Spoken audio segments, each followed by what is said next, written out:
Boa noite, irmãos. Abra sua Bíblia junto comigo no Evangelho de Jesus, conforme escreveu Mateus, em seu capítulo 6, a partir do versículo 6. Evangelho de Jesus, conforme escreveu Mateus, em seu capítulo 6, a partir do versículo 6. O tema dessa noite, o poder revolucionário da oração.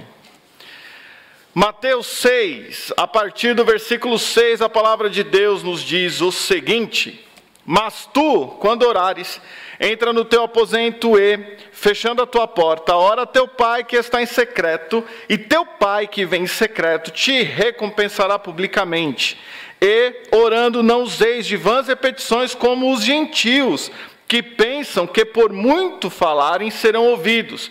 Não vos assemelheis, pois, a eles, porque vosso Pai sabe o que vos é necessário, antes de vós lhe pedirdes. Amém. Podem sentar.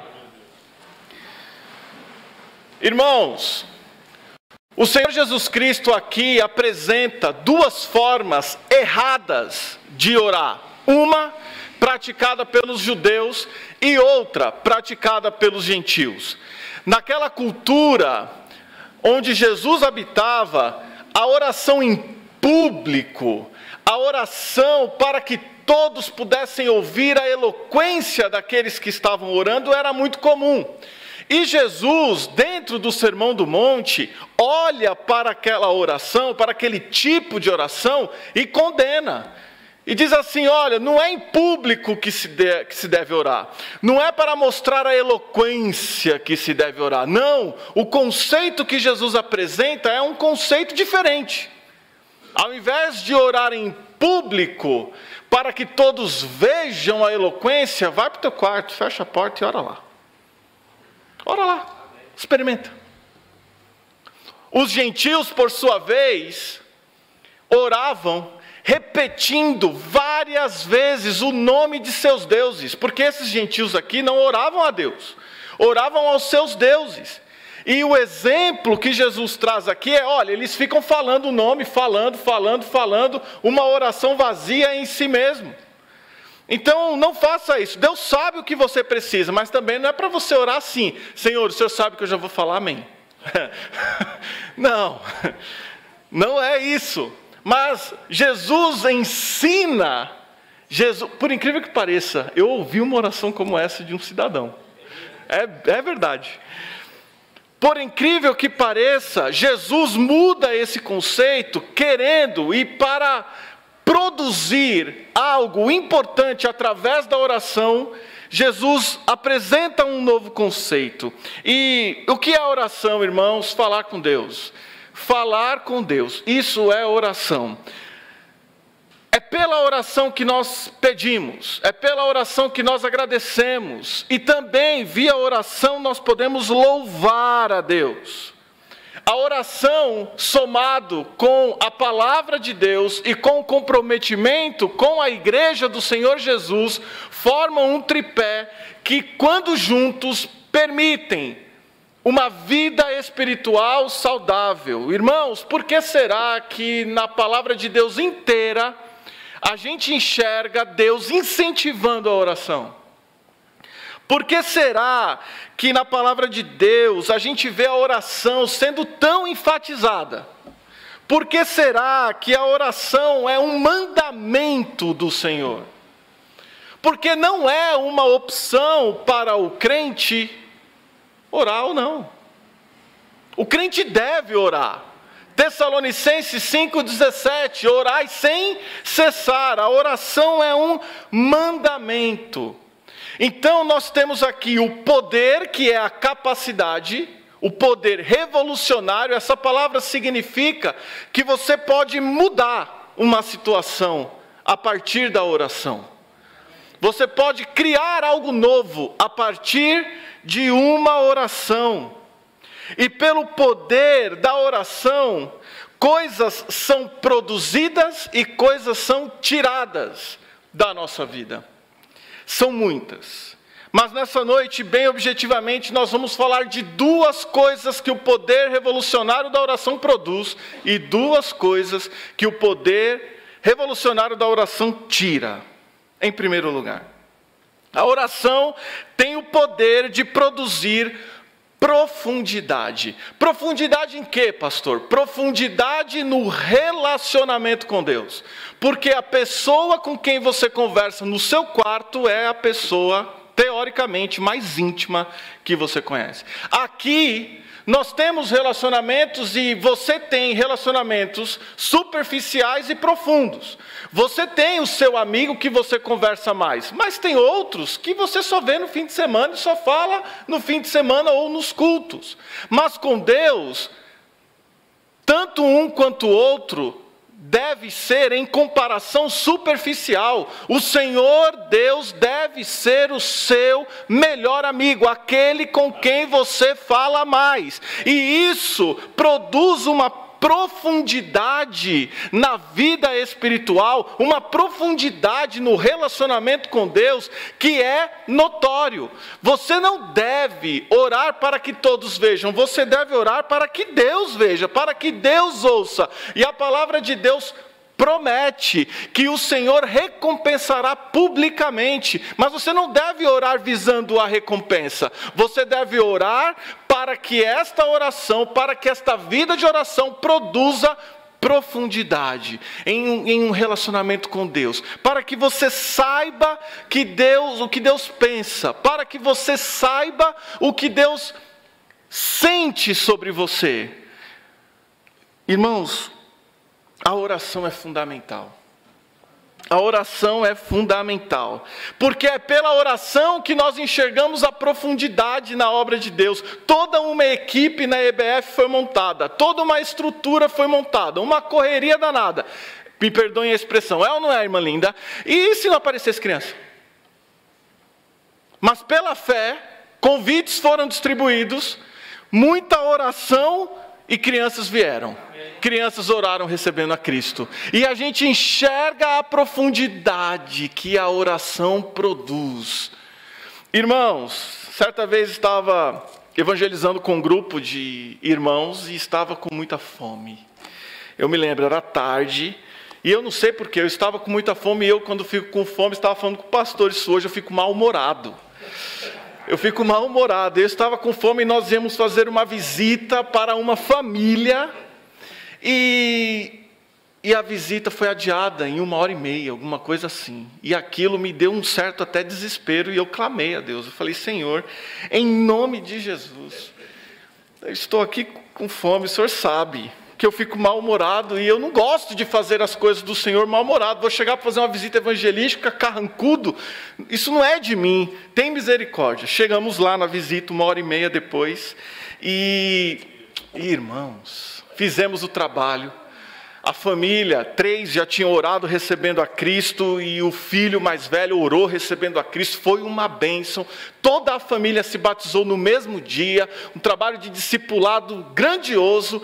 E naquele dia, quando terminamos ali, a irmã falou assim, vamos para a cozinha. Senhor, só falta ser bolo de milho com café preto. Para a glória de Deus, o que tinha lá? Bolo de milho com café preto. É verdade. E aquilo trouxe uma alegria tão grande, só não foi maior do que a conversão do menino. Mas eu fiquei muito alegre. Eu acho que tinha 15 pedaços, eu comi 8. Não se assuste, por favor.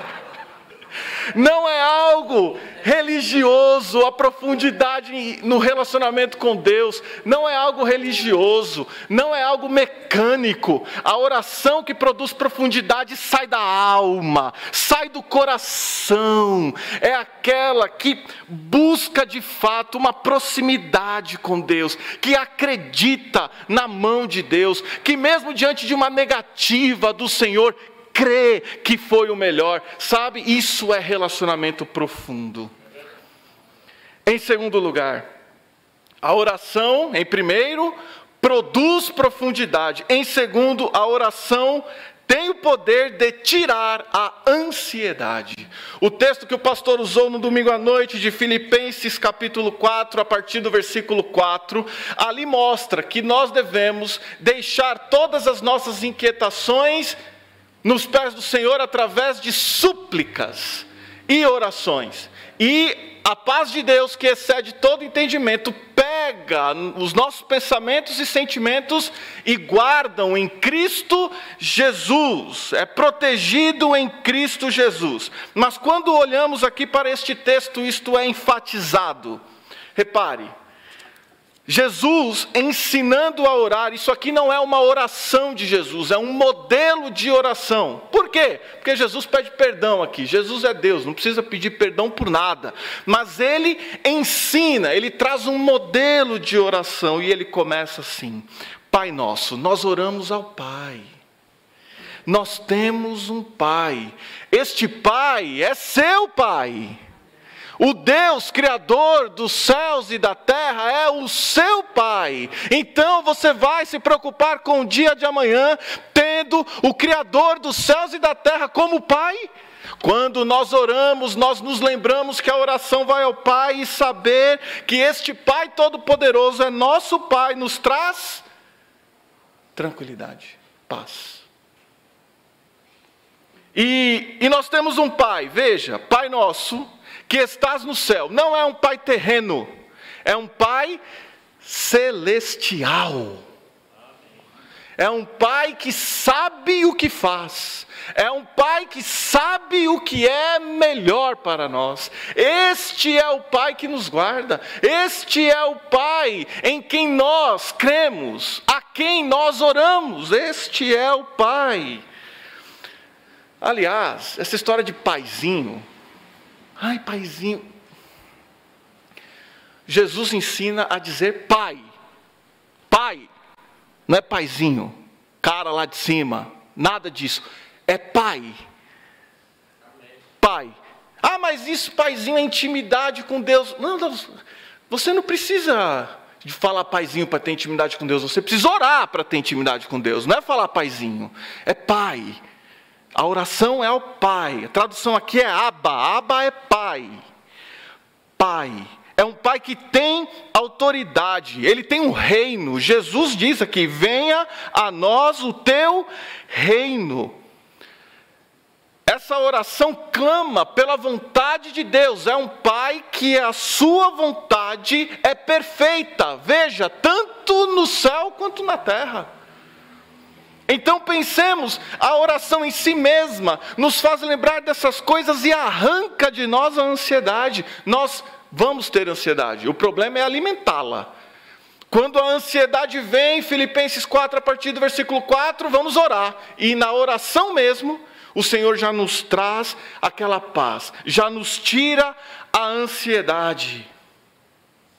E Jesus, neste mesmo capítulo 6, no versículo 25, nos orienta, nos avisa que nós não devemos nos preocupar com nada nessa vida, com nada, mas devemos buscar primeiro o reino.